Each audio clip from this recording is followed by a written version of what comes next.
우리는 모두 바쁘게 살아갑니다. 아침부터 저녁까지 하루가 어떻게 지나갔는지도 모른 채 피곤한 얼굴로 잠자리에 듭니다. 일하느라 공부하느라 사람 만나느라 정신이 없습니다. 그런데 그 속에서 문득 이런 생각이 들 때가 있죠. 나는 도대체 왜 이렇게 사는 걸까? 매일 열심히는 사는데 왜 행복하다는 느낌은 들지 않을까?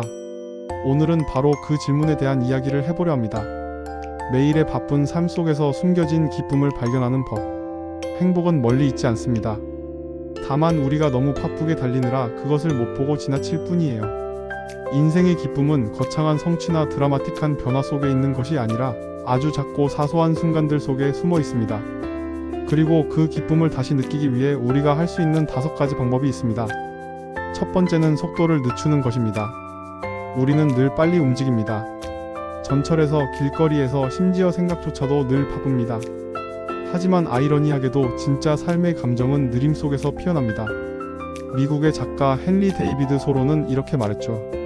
삶의 진정한 맛은 서두르지 않는 자만이 알 수 있다. 하루 중 단 5분이라도 좋습니다. 스마트폰을 내려놓고 아무 생각 없이 하늘을 바라보세요. 커피 한 모금의 온도를 느끼고 숨을 천천히 들이쉬고 내쉬어보세요. 아무 일도 하지 않는 그 순간에 마음이 회복됩니다. 속도를 늦추는 건 게으름이 아닙니다. 그것은 삶의 리듬을 되찾는 일입니다. 느림 속에서 우리는 비로소 자신이 어디에 서 있는지를 볼 수 있습니다. 두 번째 방법은 감사하기를 연습하는 것입니다. 인간의 뇌는 부정적인 일에 훨씬 민감하게 반응합니다. 그래서 좋은 일보다 나쁜 일이 더 오래 남죠. 하지만 심리학 연구에 따르면 하루에 단 3가지 감사한 일을 기록하는 습관이 행복감을 크게 높인다고 합니다. 예를 들어 오늘 아침 따뜻한 햇살이 좋았다든지, 동료의 한마디가 위로가 되었다든지, 점심에 먹은 음식이 맛있었다는 단순한 일들이요. 감사는 우리의 시선을 결핍해서 풍요로 옮깁니다. 이건 부족해 해서 이것도 있구나로 마음의 초점을 바꾸는 힘이죠. 감사하는 사람은 가진 게 많은 사람이 아니라 가진 것을 볼 줄 아는 사람입니다. 우리가 사는 세상은 비교로 가득하지만 감사는 비교를 멈추게 합니다. 비교가 마음을 병들게 한다면 감사는 그 마음을 치유하는 약입니다.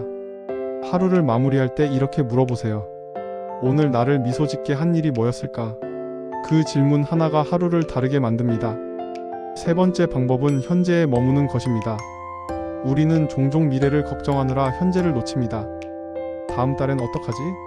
앞으로 괜찮을까? 이런 생각들로 하루가 가득합니다. 하지만 아직 오지 않은 미래를 걱정한다고 해서 그 일이 나아지는 건 아닙니다. 오히려 지금의 순간을 잃게 되죠. 명상 지도자 틱나탄 스님은 이렇게 말했습니다. 우리가 진정 살아있는 시간은 오직 지금뿐이다. 그 말은 단순하지만 진리입니다. 지금 숨쉬는 이 순간, 커피의 향, 창문 밖의 빛, 누군가의 웃음소리, 이런 작은 감각들 안에 삶이 존재합니다. 현재는 늘 우리 곁에 있지만 우리가 자꾸 미래로 도망가기에 놓치고 마는 겁니다. 하루 중 1분이라도 지금에 집중해보세요. 나는 지금 여기에 있다. 이 한 문장을 마음속으로 되뇌면 불안이 조금씩 가라앉습니다. 미래는 아직 오지 않았고 과거는 이미 지나갔습니다. 우리가 살 수 있는 시간은 언제나 지금뿐입니다. 그 지금을 충실히 느낄 줄 아는 사람만이 진짜 행복을 경험합니다.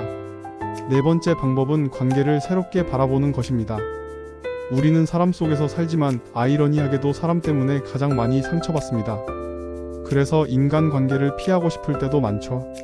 하지만 우리가 느끼는 외로움의 대부분은 관계의 부재가 아니라 관계의 의미를 잃었을 때 생깁니다. 관계를 단순히 나에게 도움이 되는가 아닌가로 평가하지 마세요. 그것은 거래이지 관계가 아닙니다. 누군가와 진심을 나눈 대화, 따뜻한 인사, 고마움을 표현하는 짧은 메시지, 이런 작고 진심 어린 연결들이 삶의 기쁨을 만들어냅니다. 하버드의 행복 연구에 따르면 인생의 행복을 가장 크게 결정하는 요인은 돈이나 명예가 아니라 관계의 질이라고 합니다. 즉, 누구와 함께하는가가 행복의 핵심입니다. 하루에 단 한 사람에게라도 진심 어린 인사를 건네보세요. 오늘도 고마워요. 그 말이 힘이 되었어요. 이런 말들이 관계를 단단하게 만들고 그 관계가 당신의 마음을 지탱해 줍니다. 세상에서 가장 깊은 기쁨은 결국 사람 사이에서 피어납니다. 5번째이자 마지막 방법은 의미를 발견하는 것입니다.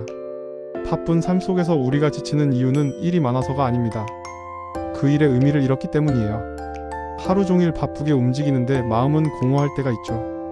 그건 우리의 행동이 방향을 잃었을 때 생기는 피로입니다. 심리학자 빅터 프랭클은 수용소에서 모든 것을 잃고도 이렇게 말했습니다. 삶의 의미를 아는 사람은 어떤 고난도 견딜 수 있다. 의미는 우리가 살아야 할 이유를 만들어줍니다. 그건 거창한 목표일 필요가 없습니다. 오늘 하루 누군가에게 따뜻한 사람이 되자. 내가 맡은 일을 정성껏 해보자. 이런 작은 의미들이 삶의 축이 됩니다. 의미를 발견한 사람은 방향을 가진 사람입니다. 방향이 있는 삶은 흔들려도 무너지지 않습니다. 반면 의미가 없는 삶은 아무리 화려해도 쉽게 공허해집니다. 당신이 지금 하는 일, 만나는 사람, 보내는 시간 속에서 왜라는 질문을 던져보세요. 나는 왜 이 일을 하는가? 나는 왜 이 사람과 함께 있는가? 그 왜를 찾는 순간 평범한 일상이 특별해집니다.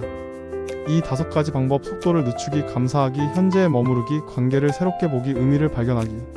이 모두는 거창한 변화가 아닙니다. 거대한 결심도 돈도 필요하지 않습니다. 오직 마음의 방향만 바꾸면 됩니다. 매일 조금씩 이 5가지를 실천한다면 당신의 하루는 전혀 다른 빛으로 바뀔 것입니다.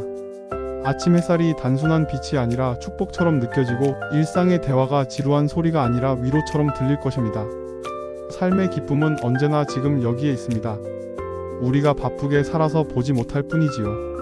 느림 속에서 감사하고 현재에 머물며 사람과 마음을 나누고 그 안에서 의미를 찾을 때 우리는 더 이상 사는 것이 아니라 살아있음을 느끼게 됩니다.